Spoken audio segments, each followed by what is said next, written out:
Em primeiro lugar, eu gostaria de agradecer o convite do IBDT para presidir essa mesa em um congresso tão importante no cenário acadêmico e profissional brasileiro, que conta com palestrantes de excelência, como o que nós temos aqui nessa mesa, nessa manhã brasileira e tarde em alguns países.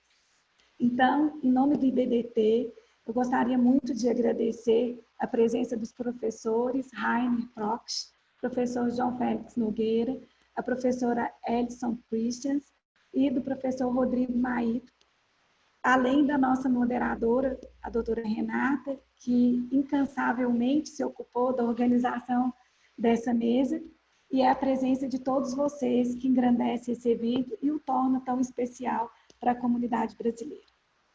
Quando eu pensei em fazer uma introdução que colocasse o nosso painel em perspectiva e demonstrasse realmente a importância desse painel, me veio o pensamento do Bauman, quando ele pensou nessa questão da modernidade líquida. E quando ele afirma que a tecnologia, ela foi e ela é um dos ingredientes que torna a nossa sociedade líquida. Então, 3 ideias do Bauman me parecem muito oportunas para poder fazer uma introdução nesse painel. A primeira é que a única certeza é a incerteza, e é o que nós estamos vendo aqui nesses dias, com tantas discussões e tantas incertezas a respeito do futuro da tributação. Segundo, que a sociedade líquida ela tem transformado gradualmente os consumidores em mercadorias. E eu acho que esse é o contexto muito importante para essa questão da tributação da economia digital, uma vez que os dados dos consumidores têm sido a grande mercadoria valiosa nessas operações envolvendo as grandes companhias. E, por fim, ele entende que essa ideia de cidadania, das pessoas estarem ligadas a uma determinada sociedade, de um vínculo de participação, que essa ideia ela tem desaparecido e que surgem os turistas. Então, que os cidadãos se tornaram turistas que não têm esse vínculo com o lugar onde eles estão inseridos. E eu acredito que essa ideia de turista vale tanto para as pessoas físicas, hoje nós temos os nômades digitais, assim como as pessoas jurídicas, uma vez que o pano de fundo dessa erosão da base tributável é justamente essa ideia de turista e de não se inserir em um determinado local como cidadão. Então, se nós considerarmos tantas transformações em tantos setores da nossa sociedade, era óbvio que o nosso sistema de tributação devesse se reinventar e devesse, de alguma maneira, se transformar, introduzindo novos pilares ou refletindo sobre os pilares que nós temos hoje. Por isso que eu acho que a palavra que a OCDE utilizou de pilar é uma palavra importante, porque pilar tem a ver com estrutura, tem a ver com base, com fundamento, e é isso que nós estamos revisitando nesse momento. Por isso que eu acredito que o nosso painel é muito importante, porque com a dinâmica que nós criamos, nós vamos justamente discutir e questionar esses novos pilares. No primeiro momento, o professor Rainer irá discutir a questão do pilar 1, se ele é realmente um caminho correto. Posteriormente, o professor João Félix avaliará o pilar 2, no sentido de verificar se ele é realmente necessário. A professora Elison discutirá o pilar 3 e as múltiplas formas de tributação da economia digital que nós temos hoje. E, por fim, o professor Rodrigo Maito irá explicar a perspectiva brasileira dentro desse contexto em que nós estamos inseridos. Então, dessa forma, mais uma vez, eu agradeço a presença de todos vocês e passo a palavra ao professor Rainer, que é professor de Direito Tributário Internacional da Universidade de Maastricht, na Holanda. Muito obrigada. Professor Rainer, a palavra está com o senhor.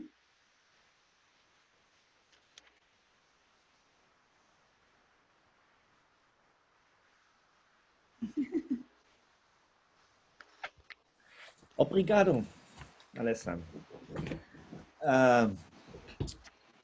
Good morning, everybody. Good morning, participants. Good morning, friends. Good morning, colleagues. My greetings from Maastricht. I'm sitting actually in Frankfurt, but that doesn't matter so much. Nowadays, it is not so important where you are. It is important for the topic that we are discussing now, where you are making profits. And this issue of allocation of income is a very old issue, was discussed for many years, and the most of the cases we spoke about equity between states, or what is the most efficient principle to allocate income to certain states. But when we look back, when the first model convention of the League of Nations was made, developed in the 20s, in the 1920s, it was felt that we needed some general guidelines for the allocation of income. And the Financial Committee of the League of Nations at that time asked the 4 experts, we know that, or you know that probably, to prepare a report on those questions, and parallelly, some technical experts also worked on the same objective. The report of the 4 experts at that time recommended to apply a method on basis of economic allegiance, what is in principle more or less the same. It is the place where the value is created. The experts identified the state of residence as the predominant place of economic allegiance. However, the treaty practice did not follow those recommendations. Differently, the Financial Committee of the League of Nations developed a more pragmatic and political approach in order to get to a consensual solution. Therefore, it was recognized that the place of sales was of equal, if not of greater importance than the place of residency. The consequence was that we decided to adopt the permanent establishment principle. And with the idea that we can draw a clear line between taxation rights of the market state and the taxing rights of the state of residence. In case of subsidiaries, the arm's length principle was introduced to make profit adjustments possible between related parties in order to meet economic reality. The concept of value creation, however, now is a term without any definition. It does not provide any clear guidance. So the only thing what we can do is to search for an approximation by analyzing business functions in respect of their potential to contribute to the enterprise's profits. In a world of digital transformation, the permanent establishment principle has partially lost its function. Frequently, enterprises do not need a physical presence anymore. And accordingly, the question arises whether there is a need for a new nexus which indicates economic allegiance. Potential indicators could be number of users, composition of the group of users, quantity, quality of data, networking effects, scale economies, effects on marginal costs, value of intellectual property used, number of contracts concluded, etc., etc., etc. To illustrate the whole problem, let's take an example. During July and September 2019, Facebook had 2.5 billion users and earned through customer-targeted advertisements $17.4 billion US, which are mainly subject to tax in the US, the country of residency. The number of users in a market country has currently no impact on the division of taxing rights between states. This seems to be a doubtful result, since the number of users who are the addressees of advertisements strengthen the bargaining power of Facebook in negotiations with potential advertisers.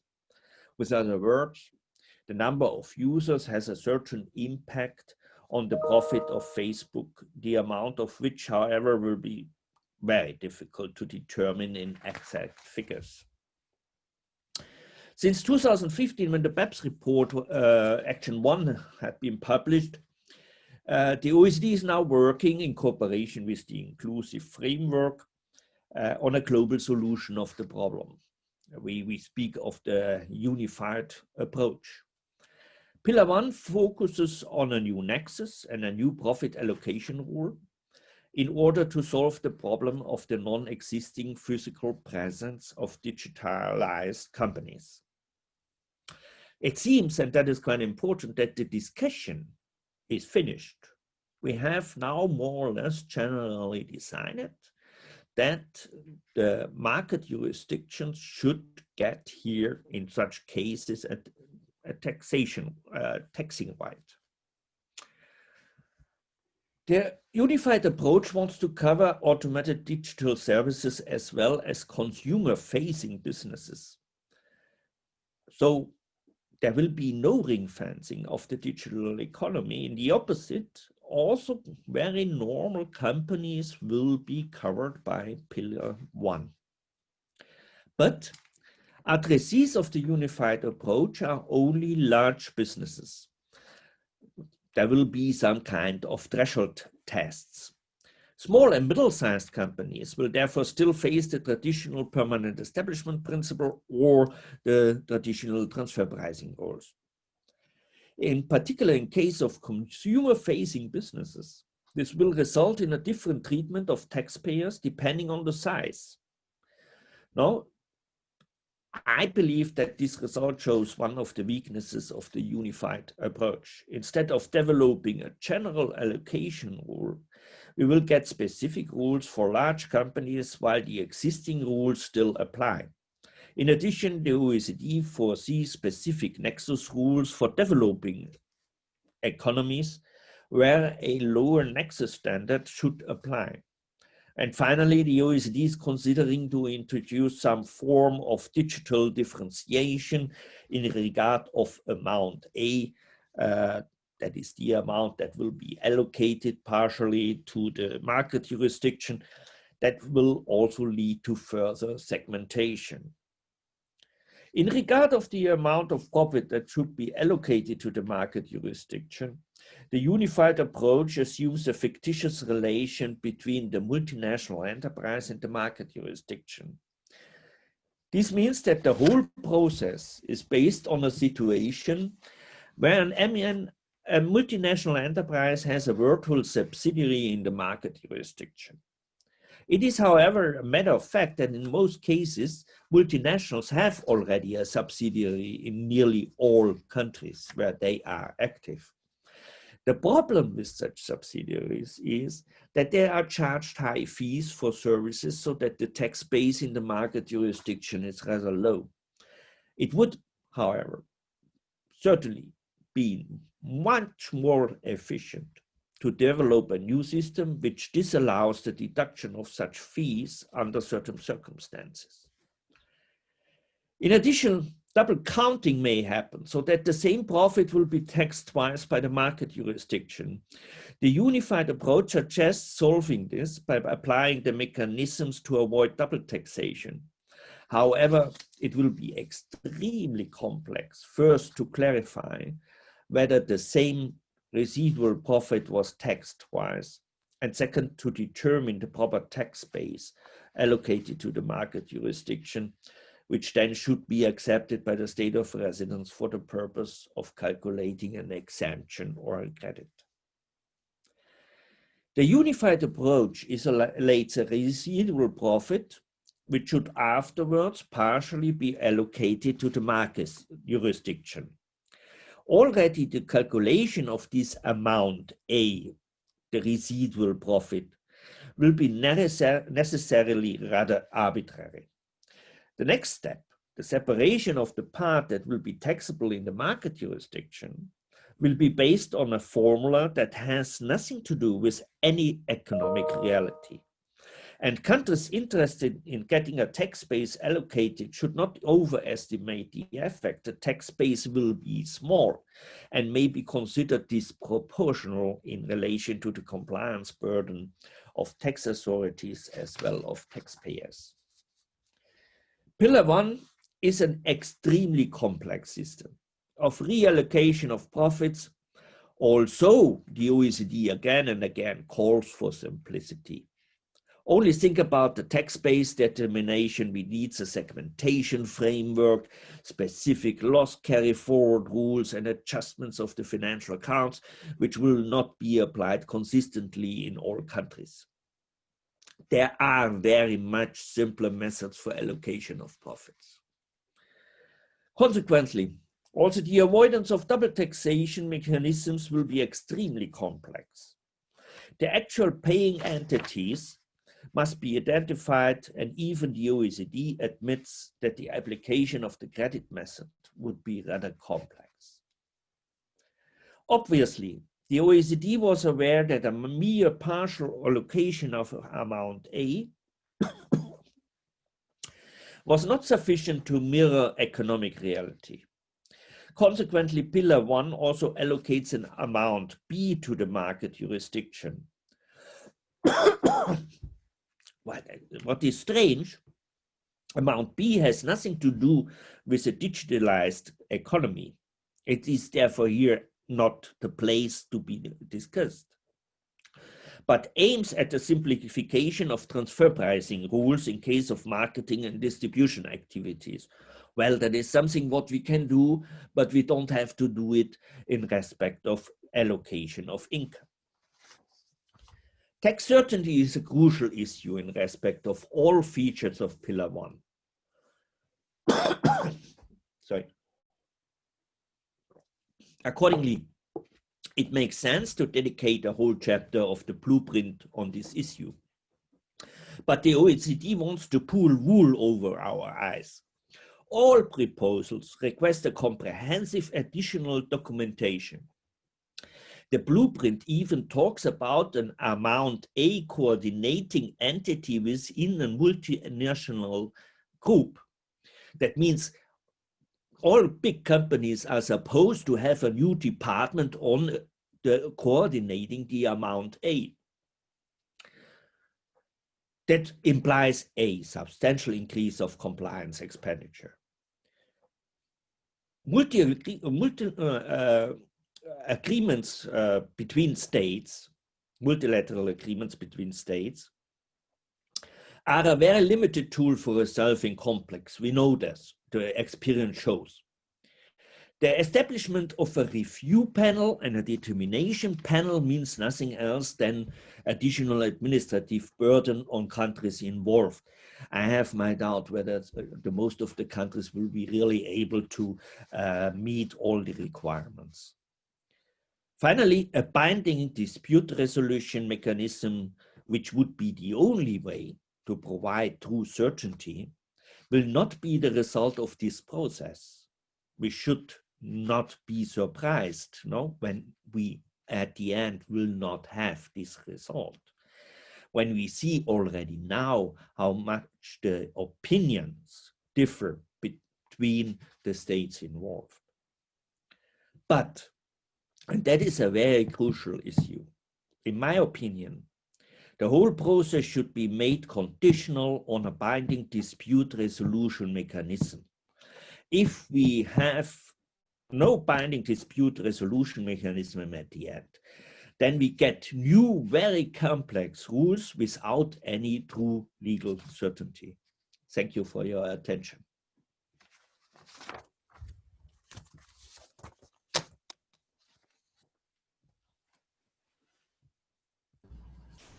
Thank you. Thank you, Professor Rainer. Agora nós vamos colocar na tela a nossa enquete, que será composta de 2 perguntas para que os participantes possam votar.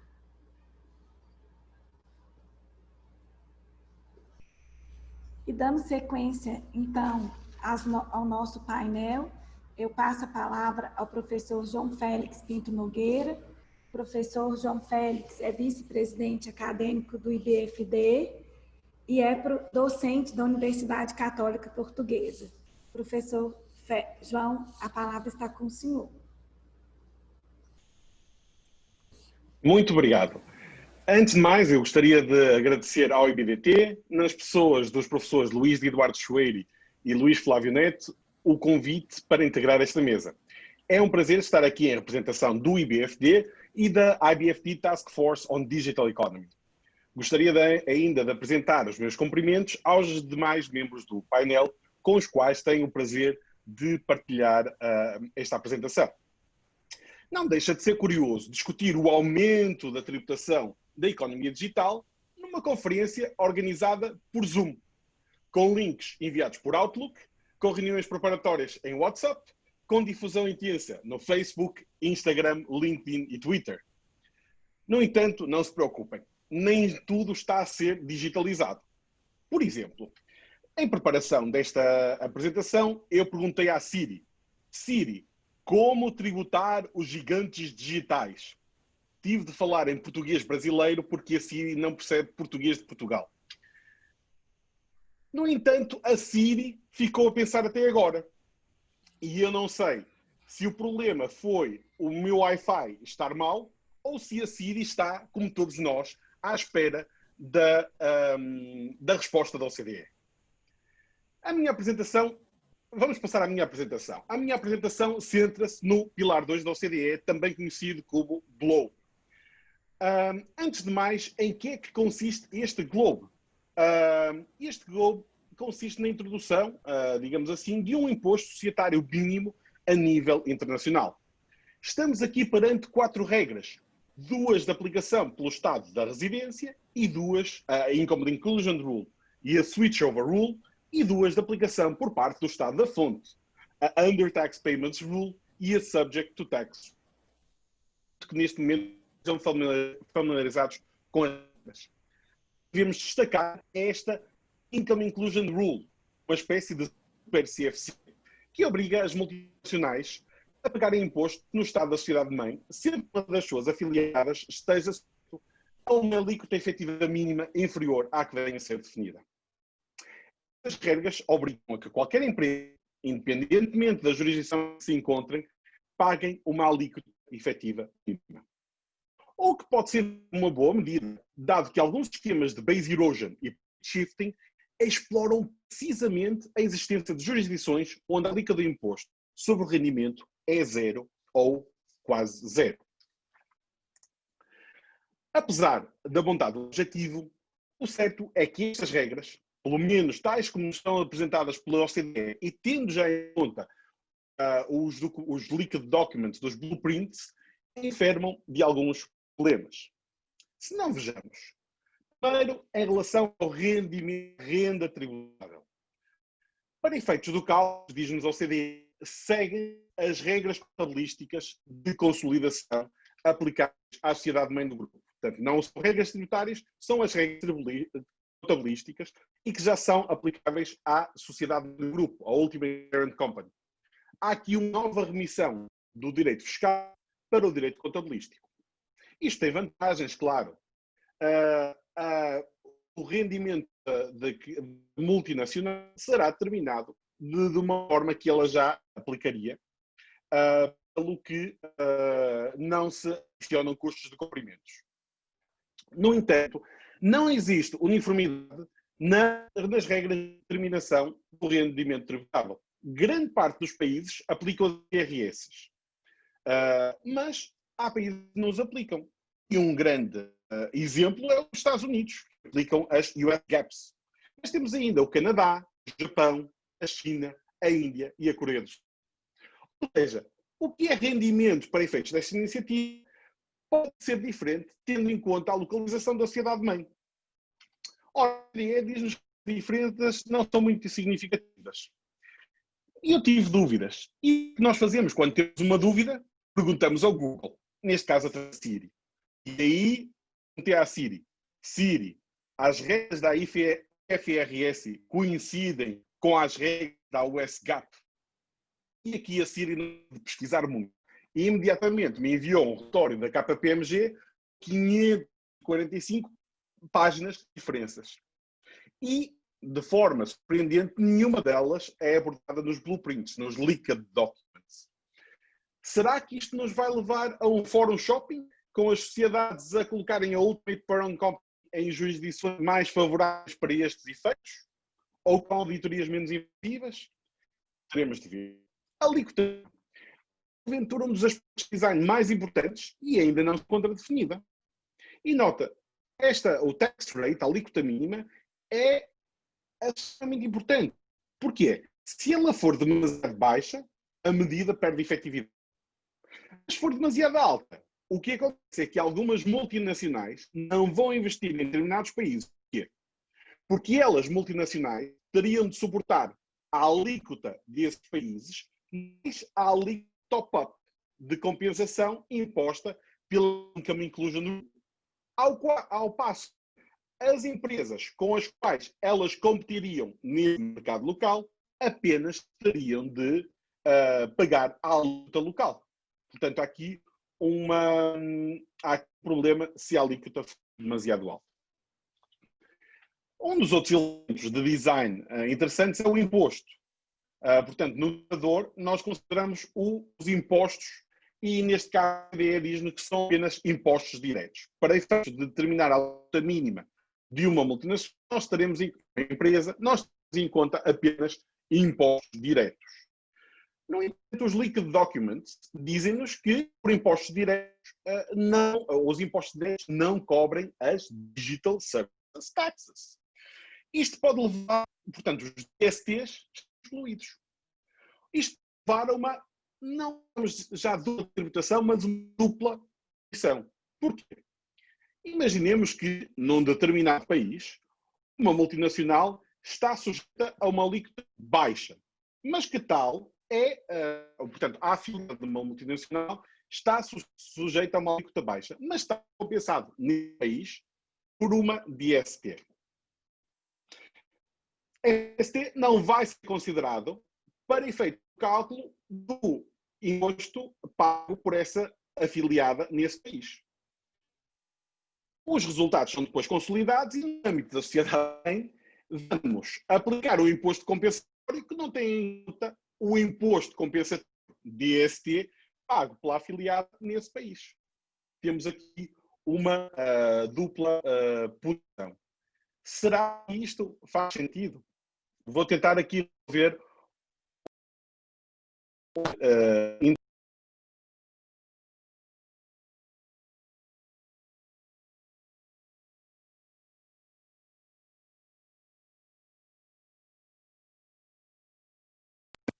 é um pouco difícil no meio do seminário, mas vamos tentar.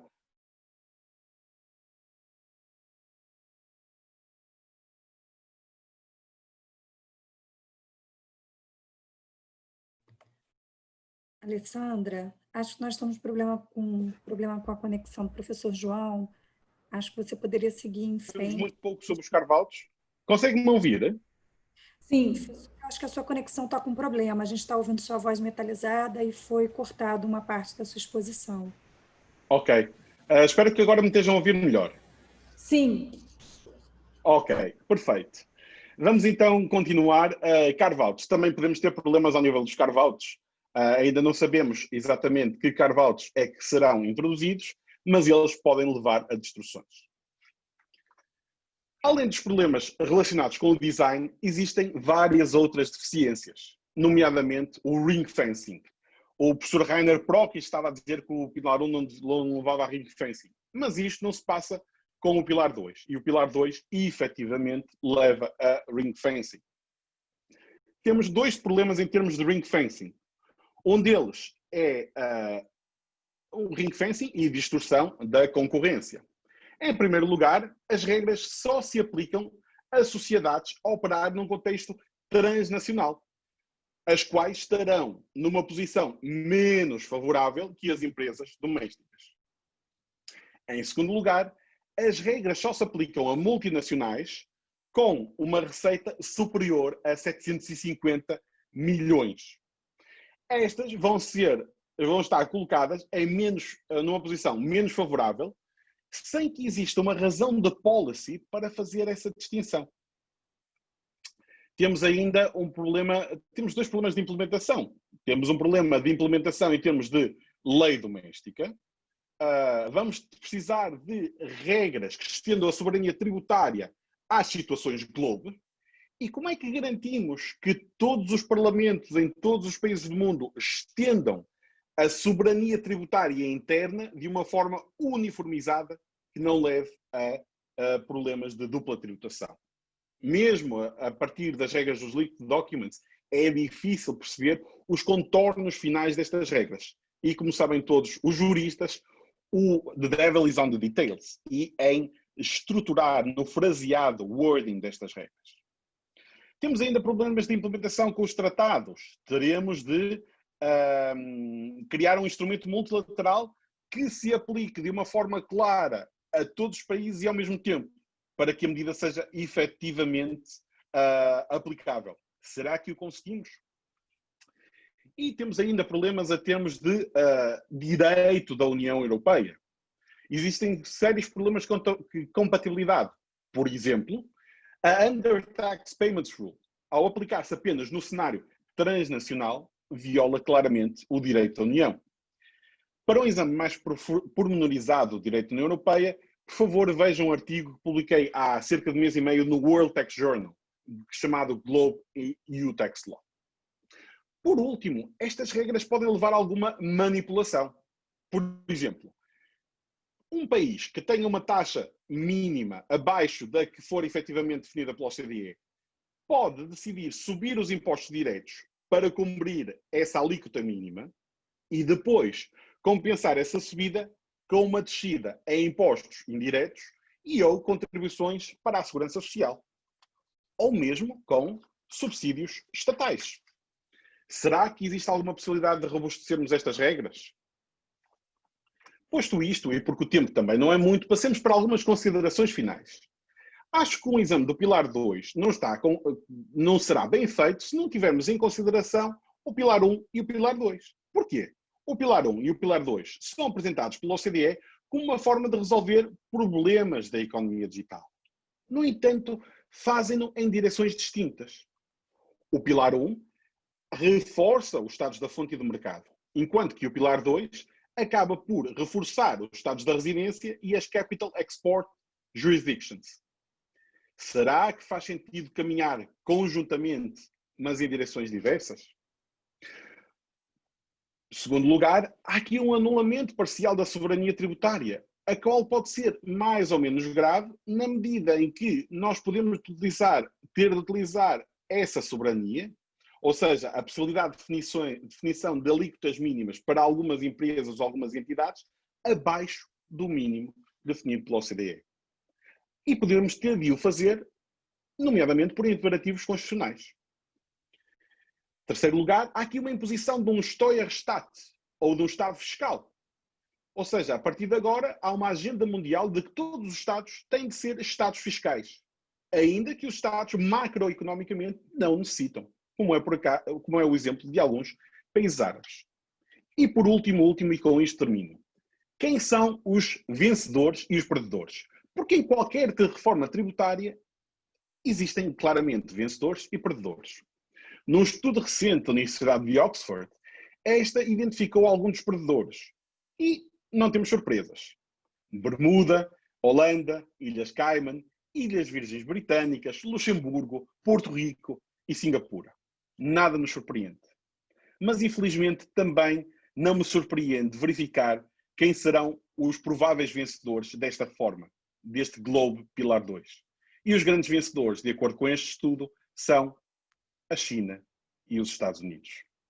Será que precisamos de uma norma de reforma mundial que tenha como resultado último o reforço da receita tributária das grandes potências mundiais? Fica a questão. Muito obrigado pela vossa atenção e estarei disponível para responder às questões que apareçam no chat. Professor João, muito obrigada. E eu tenho certeza que depois que esse painel for colocado na internet, a Ciri terá mais respostas com relação às questões que o senhor propôs.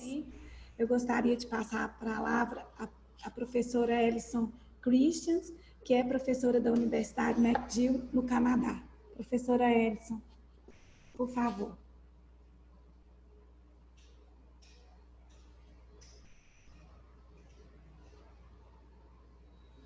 Thank you so much. It's great to be on this panel. Oh, I'm hearing Portuguese coming out, so just a second while I sort that out. Sorry. I'm not sure how to change that. I have to stop sharing for a second so I can switch that off. Okay, sorry. Little unexpected gift of hearing myself spoken back to me in Portuguese. Thank you. It's great to be on this panel. Good morning, everyone. I followed two very interesting discussions, and so we'll try to incorporate some of those comments into what I'll present today. So I'll start with the idea that we are working with a lot of different options right now. And if you know all of the acronyms on my picture here, then you get an A in tax class, because there's so much going on that I'm actually not sure how anyone can keep track of all of it. But I will say this, if you look at all of the options that are on the table, the only one that seems viable right now, even has a chance of multilateralism right now after the recent announcement that Pillar 1 is probably not going to go forward, the only one that still seems viable as possible multilateral move is that one on the top left, the globe. And that's because it's connected to the US GILTI. But why is that? Well, it's because all the rest of those options are moving income into source countries. And as my colleague said in the prior presentation, you know, that's not in the interest of the big exporters of digital services, the digital giants, which is the US and China. So the US is really a key player in multilateralism and has no interest in moving base into source countries. So all of these different things that we see that are sort of cropping up in the world are not going to be an easy, it's not going to be easy to get the US to agree to that. But, you know, these are all measures that some of them are already in place, some of them can be done unilaterally, and there is no real unilateralism so long as there's a treaty network and so long as there's coordination through domestic laws of other countries that credit or exempt in case of income taxes. So, you know, we have to keep those things in mind. So amongst the options, you'll see one of them is one that if you know that acronym, then you're really on the ball. It's the GEPT on the bottom right. And what is that? Well, that's my pillar 3. So it's the global excess profits tax idea. So here was the idea. It was really thinking, okay, well, how do you work with the tools you have? And when COVID-19 you know, hit the world and caused all of us to have to do these webinars online, amongst other things that happened, it rekindled a discussion that taxing digital giants is just today's modern equivalent of companies that really benefited from the broken economy of wartime and depression economies. And then in those days, you would often see an excess profits tax because it's politically palatable and it makes sense, it's economically makes sense to tax economic rent, pure economic rent. So my colleague Tarcísio Meireles, who is Portuguese, and he has also presented on this in Portuguese. So maybe there's something on the internet that you can go and watch and get maybe a better view from his perspective. But we worked this out that if we use the tools that we have, we can we already have global consolidation of profit using CBCR.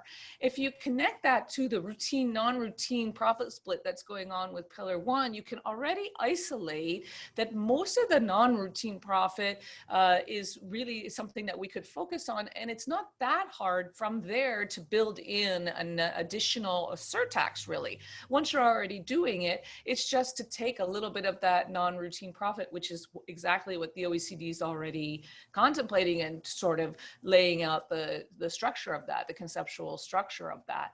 And if you do that, then you have the makings of a global excess profits tax. And then the question is, well, how on earth would you enforce that? And I think our answer to that is, well, then you go into GLOBE, you look at a Pillar 2. You don't look at Pillar 2 as a backstop tax now, though.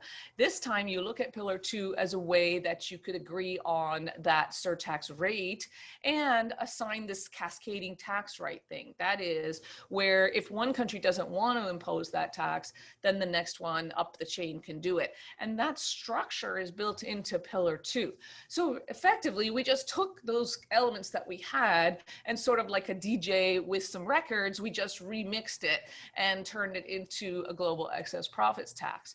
Now, you might say, I don't know, is this, you know, what are the pros and cons of this? Like, this doesn't seem, you know, too possible is to make on a global scale. Well, the pros are, the biggest pro of an excess profits tax is that it's safe in terms of economic competition. You will not drive away investment by taxing economic rent. That's just an economic sort of truth in the universe, right? So it's safe. You're not going to lose investors just because you're taxing economic rent. And then the second pro is that it builds on these existing data sources. So you're not starting from scratch.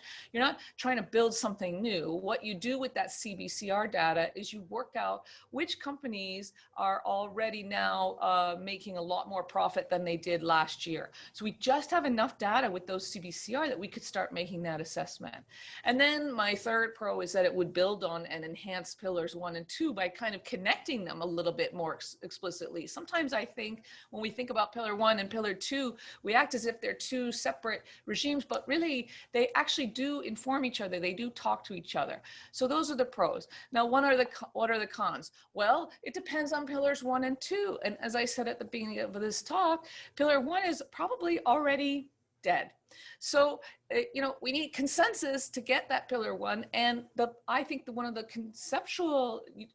conceptually interesting things about Pillar 1 is that it expanded our idea that we could actually tackle this idea of splitting income into routine and non-routine profits. So, you know, if we lose Pillar 1, do we lose that conversation? Maybe not. Maybe we still have that conversation. So, but for anything like a global excess profits tax that's built on Pillar 1 and Pillar 2, if one of the pillars topples, then it seems like a domino effect. The other pillars will probably topple too. But even if they weren't toppling, there's just a timeline. Excess profits tax is something you need in 6 months. You need it now. You can't wait 5 years for the consensus to build and then the kinks to be worked out and then the money starts coming in. And then another con is that it requires robust CBCR. And I think I've heard a lot of people tell me that there isn't robust CBCR. Some countries are getting reports from multinationals from other countries, and some are not. And maybe the information is not quite the same across countries. And then the final problem is that there's no change until there's consensus. Like, that is, we're just waiting. We can't do anything until there's consensus. And that's kind of a problem with the Pillar 1, Pillar 2 idea anyway. Any kind of multilateralism that considers itself not functional until everyone agrees, that is, that it all has to be worked out ex ante, gives us this problem that in the meantime we have the system that we have now, and we are not making any progress. So, you know, I go from here to just say, but, you know, multilateral consensus is not only confined to ex ante agreement. You don't always have to rely on, we wait until we have multilateral consensus and then we change things. Sometimes you can develop consensus by unilateral adaptation, so long as that unilateral adaptation works within existing frameworks. Now, I have on the next slide, it's a complicated, big mess. There's a lot going on here, and I'm not going to spend hours and hours on this slide. slide, because I think that my fellow panelists will tell me I have maybe 2 minutes to tell you about this slide. So I will just say that the idea of this slide is just to demonstrate that there are ways to think about unilateral measures that really aren't unilateral if you think how they work in terms of the system that we have. So if you look in the top left, you see a purple and blue box. And I say, well, what are the things we're trying to tax in this digital economy conversation? Well, there are these 4 different things. The size of the boxes is roughly, in my mind, somehow connected to the size of the problem or the size of the missing tax base, but it's not scientific, it's just an idea. So you see the blue box e-commerce, and I think maybe we put that to the side. We say we don't worry about that too much because maybe a VAT picks it up. But those other ones, those are the ones we're trying to grab. Advertising, online services, user data sales. And what I'm suggesting is, okay, let's say you go the unilateral route. You add a provision to apply a withholding tax on non-residents alongside other existing withholding taxes. Then you can go through a treaty analysis and a non-treaty analysis. And I won't do that now because my time is over, but you can take a look at the slide, and I'm always available to talk about this, and I have a paper coming out, which I have on this slide. So you can read here the GEP tax, the Global Excess Profits Tax proposal. I have a little bit more detail in a longer piece. I have a tax notes interview that you can listen to. There's a withholding tax explanation in the more recent paper. And of course, contact me and on Twitter, Instagram, and so on. Okay, fine. But maybe on Twitter, we have a conversation, and I'll leave it there. Thank you so much. It was a pleasure to be with you today. Professor Alistair, thank you. Congratulations. Professor Rodrigo é mestre e doutor pela USP, é diretor e professor do IBFD, desculpa, é diretor e professor do IBDT. Professor Rodrigo, a palavra está com o senhor.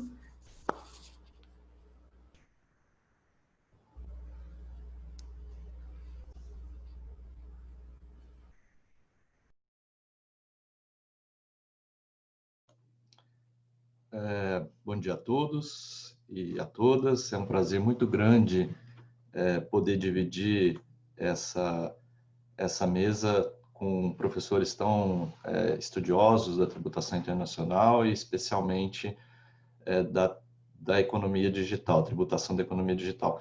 Vocês conseguem ver os meus slides adequadamente? Sim. Pois não, então vamos lá.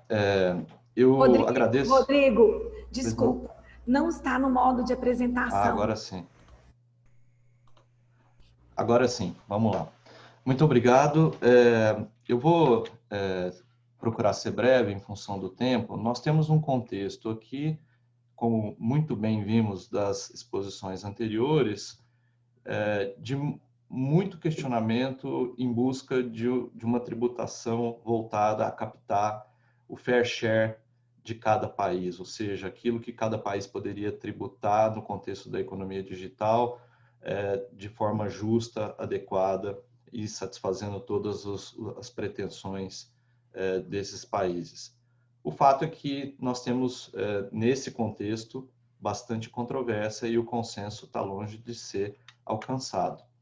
A minha ideia aqui hoje é trazer a perspectiva brasileira e mostrar se essa perspectiva, né, se a forma como o Brasil lida com a tributação pode eventualmente trazer alguma ideia e que possa ser aproveitada no cenário internacional como algo a ser seguido. O Brasil adota, desde a década de 40 do século passado, a tributação na fonte, né, dos não residentes. Então, os não residentes são tributados na fonte. Quando a gente fala de economia digital, nós temos basicamente 2 itens de rendimento que são tributados de forma direta, né? A remuneração de serviços e a remuneração de royalties. Tudo isso vai depender da forma como se qualifique aquela situação, né? Afinal de contas, nós estamos falando na economia digital, sobretudo da tributação de intangíveis. Obviamente que o ganho de capital também pode surgir como um rendimento suscetível a ser tributado, a depender da alienação desses intangíveis e não meramente de uma prestação de serviço. O fato é que o Brasil, ao longo do tempo, foi aprimorando, né, a sua conceituação do que são os serviços, né? O conceito de serviços ele tem aqui dentro da nossa realidade brasileira uma série de controvérsias, especialmente no que diz respeito aos serviços técnicos. A Receita Federal, em 2014, procurou, talvez, colocar um ponto final nessas discussões por meio da Instrução Normativa 1455, trazendo o conceito de que serviços técnicos abrangeriam toda a espécie de serviço que contemple conhecimentos técnicos especializados e abrangeria também assistência administrativa e consultoria, ainda que prestada a partir de estruturas automatizadas. Pois bem, qual que é o cenário que nós temos hoje em termos de tributação na fonte no Brasil, para além do imposto de renda, né? Nós temos uma realidade em que o serviço técnico, né, é tributado a 15%, nós temos contribuições, a CID e PIS e COFINS de importação, que também incidem quando se efetua pagamentos para não residentes, e um imposto sobre serviços, e ainda um imposto sobre operações financeiras, né, o IOF, né, na modalidade de câmbio. Então, para esses serviços técnicos, essa tributação ela pode chegar a 45%, né, nominalmente falando. Há uma segregação, portanto, aquilo que não seria serviço técnico seria serviço puro, né? Eu tenho dúvidas, particularmente, em saber o que é um serviço não técnico ou um serviço puro, porque, afinal de contas, todo serviço pressupõe algum conhecimento na sua consecução. E, de outro lado, ainda que os serviços puros não estejam sujeitos à CID, eles acabam tendo uma alíquota de imposto de renda na fonte maior do que para os serviços técnicos e, naturalmente, a tributação acaba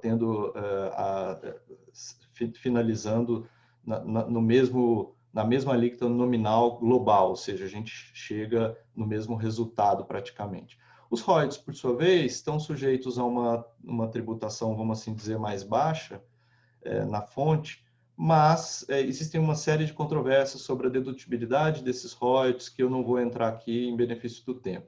O fato é que o Brasil, né, pelo que nós estamos vendo aqui, já tem um arcabouço legislativo e já conta com vários tributos, né, que incidem na importação de serviços ou royalties, né, ou seja, quando se remunera os não residentes nessas operações, de tal forma que falar aqui na nossa realidade de um Digital Service Tax é algo que não faria o menor sentido, né? Afinal de contas, temos uma tributação inegavelmente que já onera em demasia os serviços, os royalties. E no que diz respeito aos intangíveis que advêm da economia digital, né, essa remuneração também se encontra onerada igualmente por esses tributos. Haveria, sim, uma discussão sobre se, em todos os casos, em operações B2C, B2B, essa tributação, ela, de fato, do ponto de vista prático, ela se materializa, porque, afinal de contas, quando uma pessoa física, um indivíduo, ele adquire intangíveis pela internet, não necessariamente existem mecanismos efetivos para se saber se aquele indivíduo está recolhendo todos esses tributos.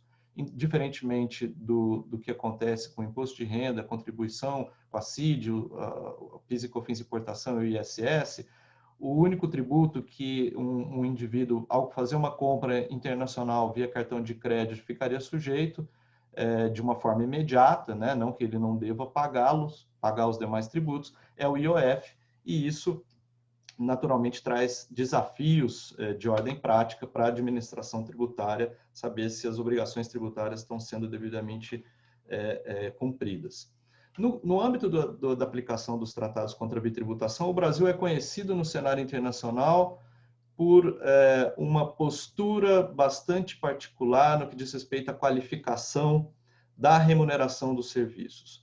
Então, o Brasil, ao longo dos anos, né, sempre procurou resguardar para si o direito de tributar na fonte a remuneração dos serviços, ainda que, na lógica dos tratados contra a bitributação, historicamente, essa remuneração devesse ficar sujeita ao artigo 7º, portanto, lucro de empresas, né, que devem ser tributados só no país da residência e não na fonte.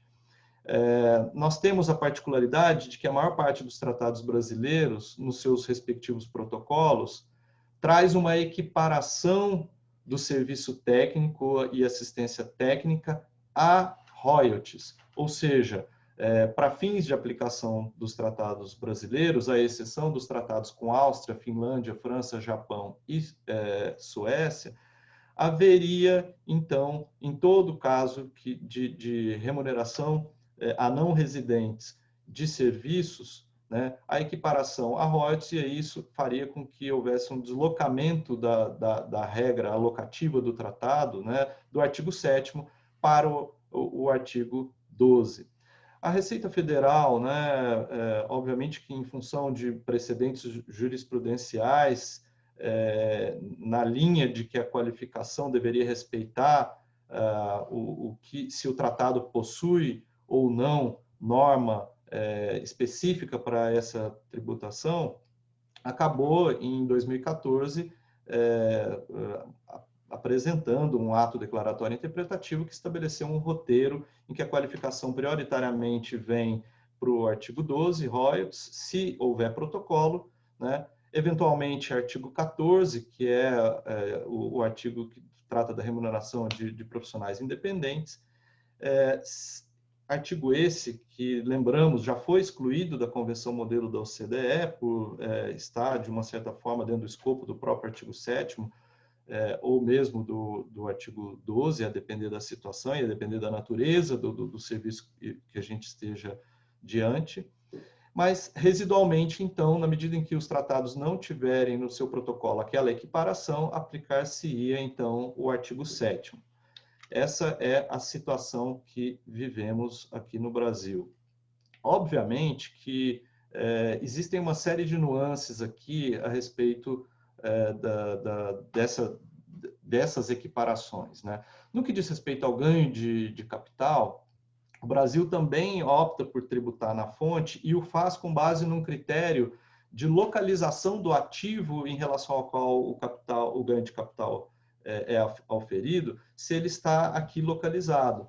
E aí há uma tributação na fonte, né, independentemente de onde estão vendedores e compradores, ou seja, o contribuinte que ofere esse ganho, né? Ontem nós tivemos um painel em que se discutiu a questão da venda indireta de ativos localizados no Brasil, até que ponto que o Brasil tem uma norma que permita se alcançar a tributação desse ganho. Eu particularmente entendo, né, que salvo as situações de clara simulação ou algum vício na estruturação de um negócio, a venda indireta não é alcançada pela tributação brasileira, né? Porque, afinal de contas, qualquer rearranjo societário de um grupo multinacional no exterior, onde haja venda de participações societárias, daria ensejo à tributação aqui no Brasil, se esse grupo multinacional tivesse algum ativo, alguma participação societária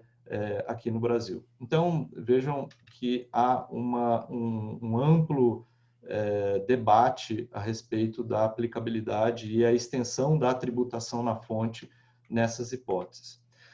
A gente pode mencionar uma certa evolução em que pese a discussão na ação 1 do BEPS, né, nos seus pilares 1 e 2, a discussão buscar soluções para que se possa adequadamente tributar a economia digital, nós vemos em paralelo também uma evolução na discussão sobre a tributação na fonte. Então, em 2017, no Rio de Janeiro, tivemos painéis tratando dos vários conceitos do que podem estar abrangidos dentro dos vocábulos serviços técnicos, prestação. Em CEU 2018, tivemos uma discussão, inclusive esse foi um dos tópicos principais do Congresso, sobre as diferentes formas de se tributar na fonte nos diferentes países, né?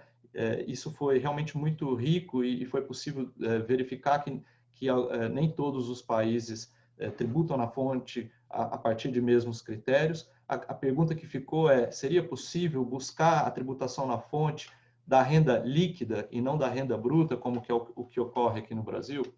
Por fim, em 2019, esse assunto veio à tona também por conta das iniciativas unilaterais no bojo da tributação universal. Aqui eu me refiro aos Digital Service Tax, Equalization Levy, etc.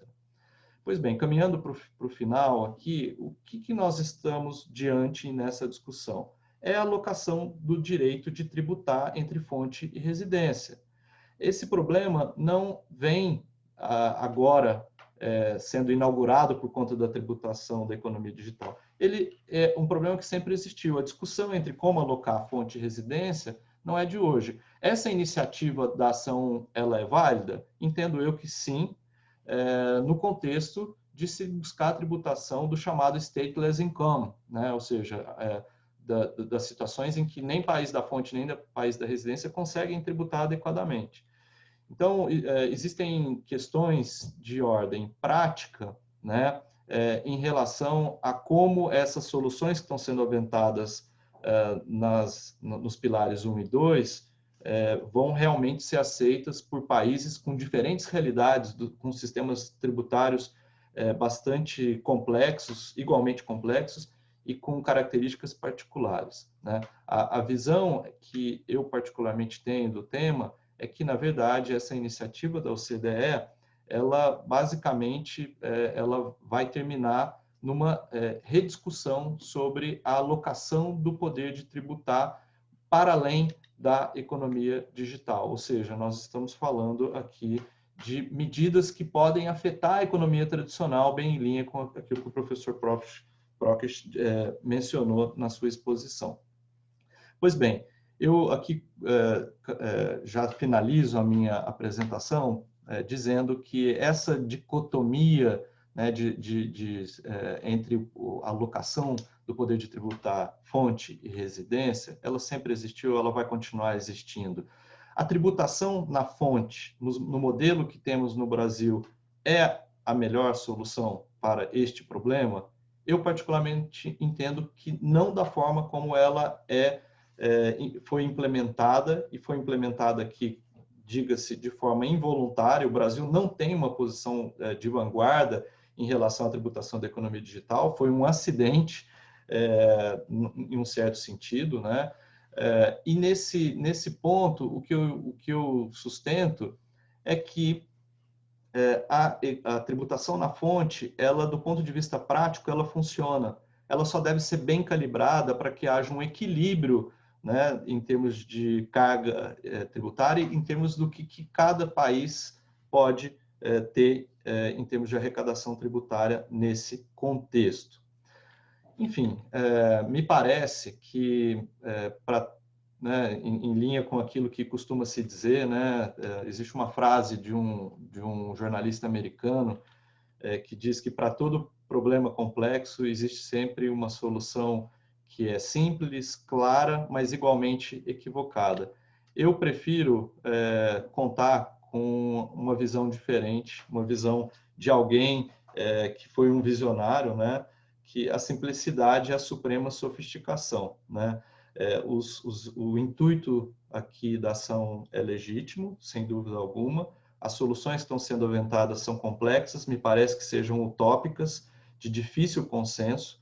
A tributação na fonte tem os seus problemas? Sim, tem os seus problemas, mas ela pode ser aprimorada e pode se mostrar uma solução adequada para lidar com não só com a economia digital, mas inclusive com essas pretensões de se tributar serviços na fonte, que agora se revelam, por exemplo, como iniciativas até consignadas em tratados, né, a exemplo daquilo que foi inserido na Convenção Modelo da ONU, artigo 12A.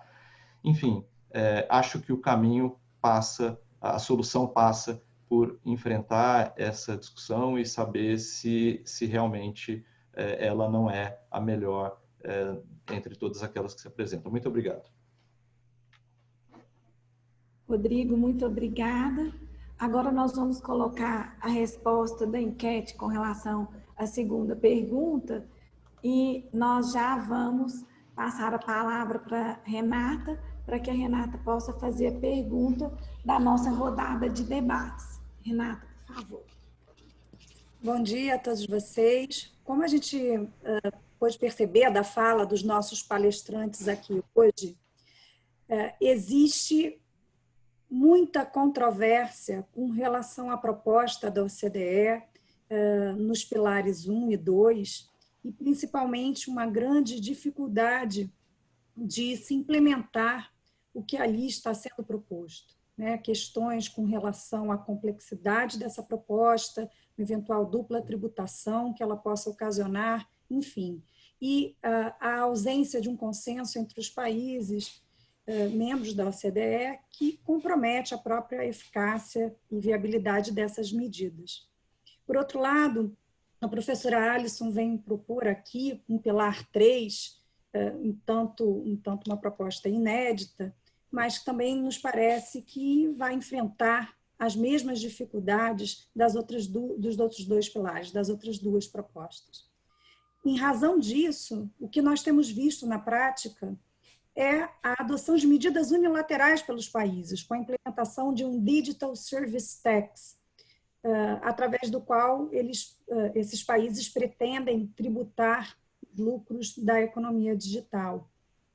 Em razão disso, eu pergunto aos palestrantes o que seriam os prós e contras dessa abordagem unilateral que tem sido feita pelos países, em sua opinião. Professor Prokes.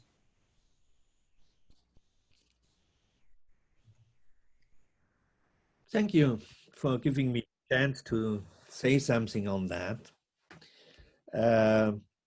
I think we have to differ. It depends very much how such a digital service tax would look like.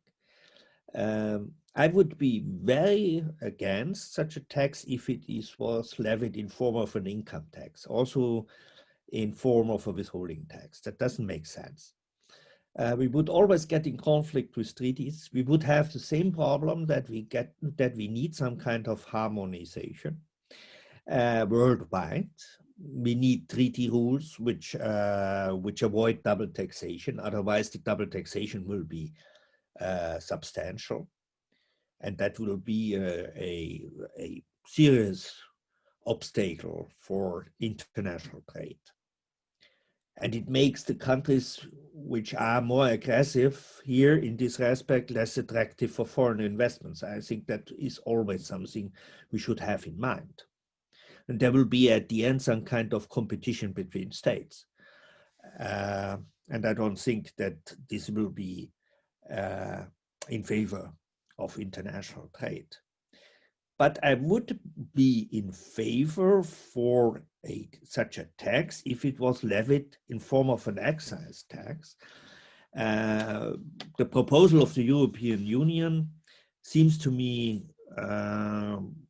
quite okay. I think we can live with such a tax. It is an additional income for market jurisdiction, what they want to have at the end. It will, at least in the EU, it would be harmonized, and I think other states would be invited to adopt the same directive. And it would be a clear answer also on America First. I would say it is an answer, it would be an answer of the state community on the behavior of somebody like Trump, and gives a clear answer how the US companies which are doing business here without paying taxes, how they should be treated. Thanks.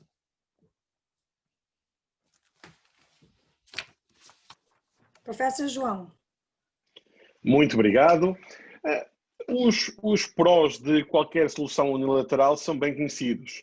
por um lado, são uma forma de obter a receita rapidamente, não depende dos outros países, não depende de um consenso mundial, portanto é fácil obter essa receita. Por outro lado, e isto não deve ser subestimado, são uma arma política para a negociação. A negociação exige um consenso mundial e, eventualmente, este consenso pode ser forçado através da adoção de uma solução unilateral, como seja um imposto, um Digital Service Tax. No entanto, os problemas parece-me que excedem, ou os inconvenientes excedem as vantagens. Por exemplo, até agora estamos a caminhar no sentido de uma multilateralização, de uma globalização e uma multilateralização. E estas soluções unilaterais impedem ou são um retrocesso. E nós estamos a caminhar contra o sentido que vínhamos a caminhar até agora. São um retrocesso porque criam problemas ao comércio mundial, criam novos problemas de compliance, como não estão harmonizados, levam a dupla tributação. Como estes impostos, estas reações unilaterais têm um efeito normalmente de ring fencing, só se aplicam a algumas prestações de serviços ou a algumas empresas, acabam por distorcer a concorrência. Isto pode ser o resultado do threshold de 750 milhões ou o resultado de se aplicar a alguns produtos, os quais digitais que competem com produtos normais. E, por último, este problema, se a solução unilateral for de um turnover taxes, ou o problema normal de qualquer turnover tax, imposto sobre a faturação, que é o de ser uma forma menos desenvolvida que o imposto sobre o rendimento, porque vai tributar toda a gente, tenha ou não capacidade contributiva. Uma empresa que seja uma startup, que esteja a lançar-se no mercado, mesmo que não tenha rendimentos, renda, o que é normal, vai ter de pagar. Uma última nota, se me permitem, e eu sei que o tempo é muito escasso. Muitos países estão preocupados com os níveis tributários das empresas que já estão localizadas lá e que pagam menos impostos que empresas comparáveis, não digitais. E pensam num pilar 1, pilar 2, ou pensam noutras soluções. No entanto, ainda não vemos nenhum destes Estados a tratar de um problema que, por exemplo, a Universidade de Mannheim e o ZEW da Universidade de Mannheim assinalou como uma das causas da baixa de tributação da economia digital, que são os incentivos que os próprios Estados concedem a essas empresas, como, por exemplo, patent boxes, como, por exemplo, depreciações aceleradas, amortizações, incentivos fiscais específicos para essas empresas de economia digital. E eu acho que nenhum Estado deveria ser capaz de modificar regras de uma forma tão gravosa como em termos de pilar 1 e pilar 2, ou mesmo ou impor regras unilaterais como a DST, se não fosse capaz de, anteriormente, resolver os seus próprios incentivos fiscais que levam a essa distorção. Muito obrigado pela vossa atenção e espero ainda contribuir no chat. Professor Ellison.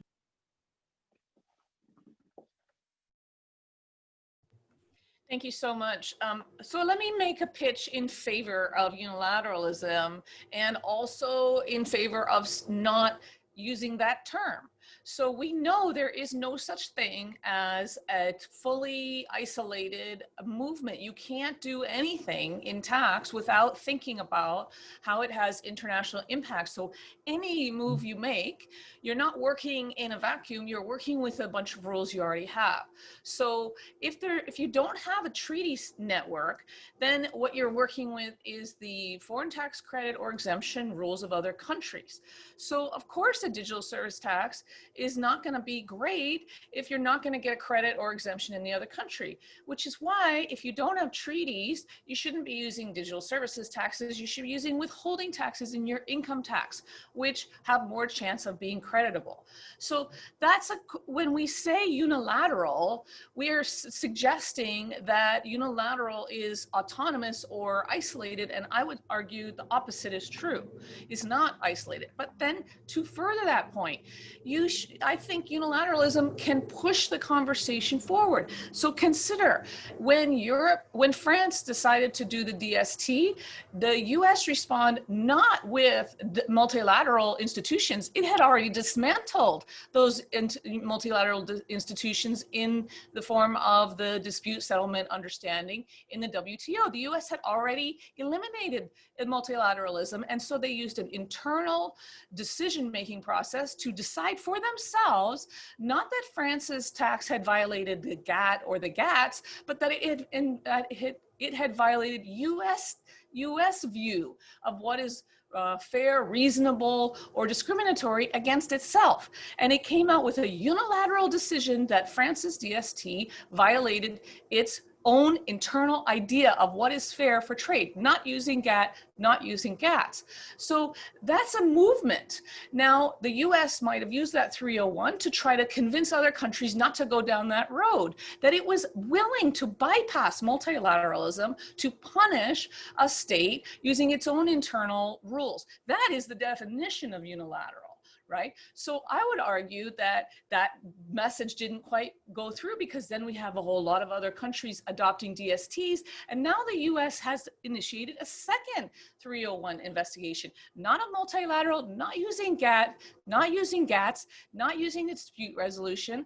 They're using their internal decision-making process to decide it's discriminatory. That is not unilateral.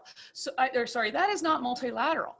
But what it does is it gives a message. So I think if you want harmonized rules, you have to understand that you're not working with a country that's willing to work through multilateralism. So therefore you have to go to where that country already is. And where are they?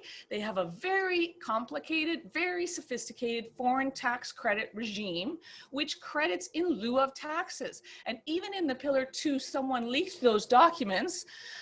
Even in the Pillar 2 document, we can see that admission that in lieu of taxes are income taxes. Until a court in the US decides that's not creditable, then a withholding tax on digital services, advertising services, would be creditable under the normal rules. No double tax, and forget about dispute resolution. Why do we think the US is going to agree to dispute resolution in tax when they've spent the last years dismantling it in trade? And that's my 2 cents on that. Thank you.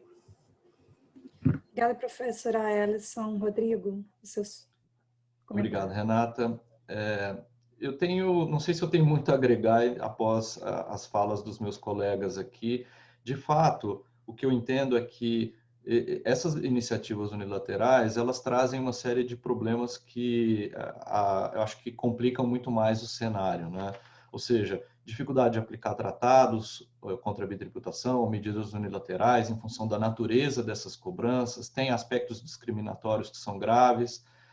No final do dia, se a ideia é tributar a renda que não é captada, né, em função da economia digital, essas iniciativas unilaterais, elas representam, na verdade, um bypass em relação ao sistema que sempre esteve vigente, né? Ou seja, essa discussão toda, ela é um tanto quanto curiosa, porque historicamente, né, os países exportadores de capital, eles sempre buscaram tributar com base na residência, e essa mudança de cenário na economia leva justamente a essa discussão.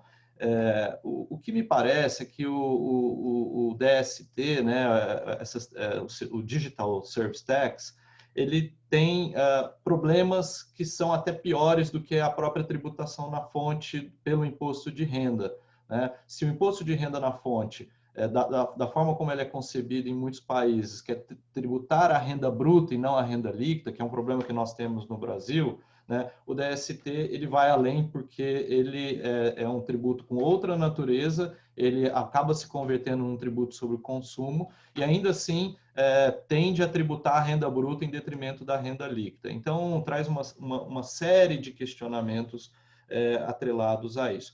Eu vou aproveitar rapidamente para endereçar uma questão que foi colocada no chat, que é algo que a gente acabou não cobrindo aqui, mas que diz respeito à tributação na fonte. A pergunta é, e no que diz respeito a serviços de marketing que aproveitam a um grupo multinacional, mas que não são remunerados diretamente por um país, né? Ou seja, como tributar essa agregação de valor sem que haja fonte formal de pagamento a justificar a imposição tributária. Olha, eu vou dizer o seguinte, esse problema sempre existiu na economia tradicional. Não é porque agora nós temos uma digitalização da economia que nós vamos passar a tributar determinados serviços que sempre existiram, né? Enfim, essa discussão sobre como alocar o poder tributário para essa agregação de valor, né? Ela é muito complicada, porque, afinal de contas, a gente precisa ter um nexus que justifique a tributação sob pena da gente voltar para todas aquelas soluções ultra complexas e de difícil consenso, ou seja, o que cabe a cada país. Todos os pontos que foram levantados, pilar 1 e 2, eles, no final do dia, a gente tem sempre a discussão sobre um percentual ou uma margem fixa que tem que ser estabelecida para definir o que cada país pode tributar. Se há uma certa arbitrariedade, não no sentido negativo, mas uma arbitrariedade, ou seja, é necessário arbitrar este percentual como uma forma de alocar o poder tributário de forma justa entre os países, né? Se isso é um problema nas soluções que estão sendo aventadas na ação 1, pilares 1 e 2, da mesma forma, nós teríamos que buscar, para resolver essa questão de agregação de valor num país que não tem nem elementos de conexão para justificar a tributação, a gente teria também que partir para soluções nessa linha de presunções, né, a permitir algum nível de tributação. Então, eu acho que essa é uma questão bastante complicada. Eu não tenho uma resposta definitiva, válida, mas que possa resolver o problema, mas eu vou dizer que isso não é um ponto exclusivo da tributação da economia digital, mas é algo que permeia a economia como um todo, a economia tradicional, enfim. Obrigado.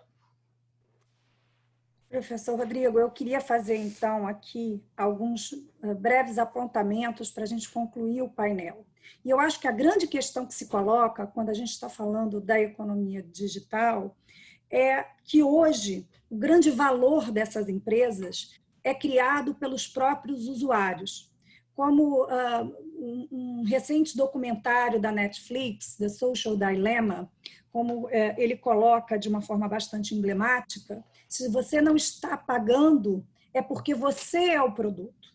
E nós somos o produto na economia digital. Esse é o grande valor que está sendo negociado pelo Google, Facebook e outras empresas que atuam nesse mercado. E daí é que eu acho que vem até essa pergunta que foi colocada no painel, quando eu tenho uma empresa, por exemplo, na Alemanha, que está adquirindo os dados dos usuários do mercado brasileiro. E é esse, me parece, o lucro que a gente não vai conseguir capturar, não vai conseguir tributar com um sistema de fonte como nós temos, ou com a tributação de OF no cartão de crédito, porque não há um pagamento por parte, né, de um residente no Brasil.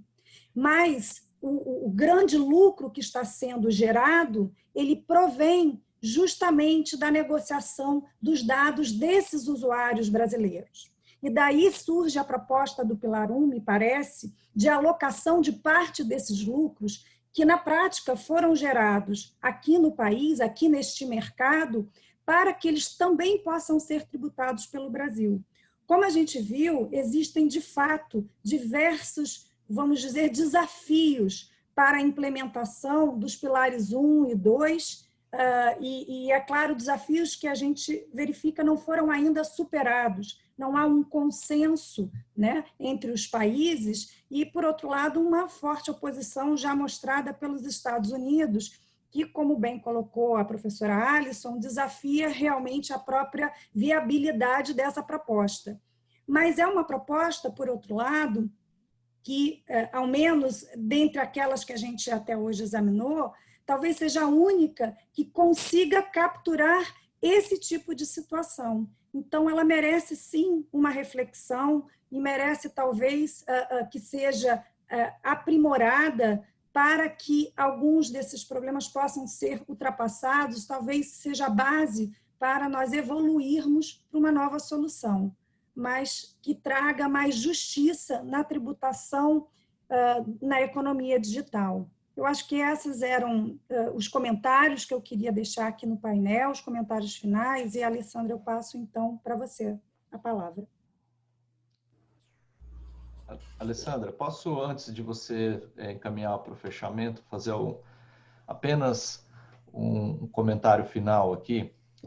Não com o mérito... Nós temos tempo.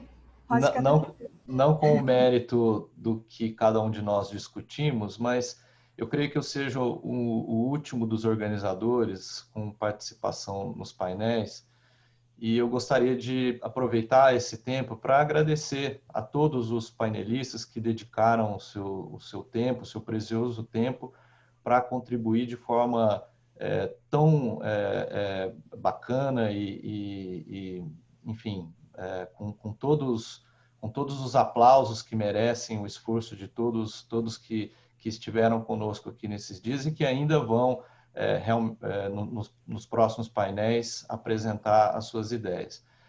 Eu agradeço o IBDT, a Faculdade de Direito da USP, agradeço também a equipe técnica, as tradutoras, todos que contribuíram para que esse evento alcançasse o sucesso que ele tem alcançado, né, historicamente, e que esse ano também, quero crer, a gente está conseguindo cumprir o nosso objetivo. Muito obrigado a todos e foi um grande prazer debater um pouco essas questões complexas com todos vocês. Obrigado. Então, eu gostaria de fechar dizendo que foi realmente um prazer estar aqui, que a nossa mesa foi uma mesa muito proveitosa, com discussões muito ricas, e isso só é possível de acordo com o que o Rodrigo falou, porque nós temos um envolvimento, fizemos várias reuniões, nos dedicamos que esse momento, de fato, acontecesse da melhor maneira possível.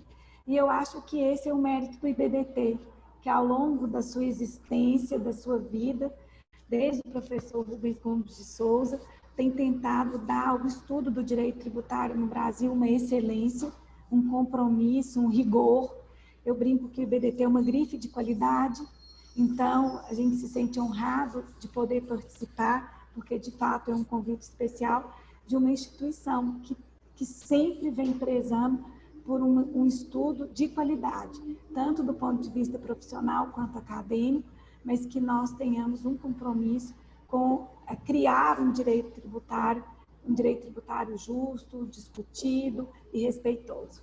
Então, é com essas palavras que eu agradeço a presença de todos vocês, agradeço ao IBDT, a todos vocês por esse esforço hercúleo em época de pandemia. Acho que vencemos, estamos no tempo e ainda fizemos uma discussão de altíssimo nível, de excelente qualidade. Thank you and have a nice weekend.